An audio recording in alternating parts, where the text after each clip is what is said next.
चाहिँ म मेरो माइती घर जाँदैछु है, मेरो मम्मी दिदी र बहिनीसँग। मम्मीलाई खासै सन्चो छैन उता माइती घरमा, त्यसैले भेटघाट पनि हुन्छ भनेर मम्मीहरू पनि जाँदै रहेछ।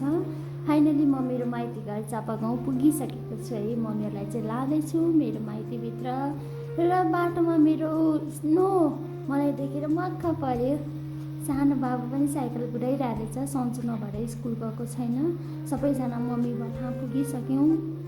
मम्मीलाई एक्कासी कसरी सन्चो भएन भनेर गफ गर्दैछौँ। मेरो मम्मीको चाहिँ दुइटै खुट्टा फ्र्याक्चर भएको छ एक्कासी। बुबाले चिसो पनि लिएर आइसक्यो गर्मीको बेलामा भनेर हामी चिसो पनि खाँदैछौँ। हामी कोचमा पनि पुगेका छौँ। मम्मीलाई धेरै गाह्रो भएको छ, दुइटै खुट्टा एकैचोटि फ्र्याक्चर भयो। छिट्टो ठिक हुनुपर्छ ल मेरो मम्मी। हजुर त मेरो सब थोक गइसिन्छ। मेरो चाहिँ माइती घर वरिपरि हरियाली नै हरियाली। बादल पनि कति राम्रो भएको के त्यो दिनमा। हामी चाहिँ सबैजना गफ गरिरहेछौँ। मेरो बाबु, सानो बाबु आफ्नै तालमा खेलिरहेछ गन।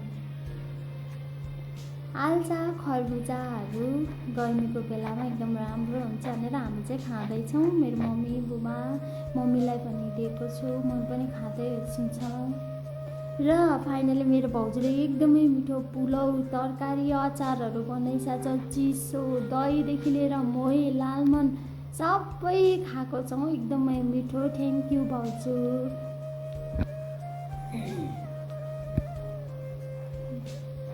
बाबु मक्का छ। र अब मेरो सानो प्रिन्सेस पनि स्कुलबाट आइसकेको छ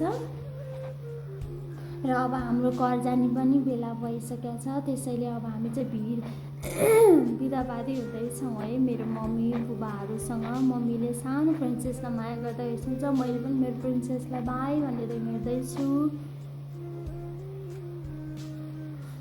स्नो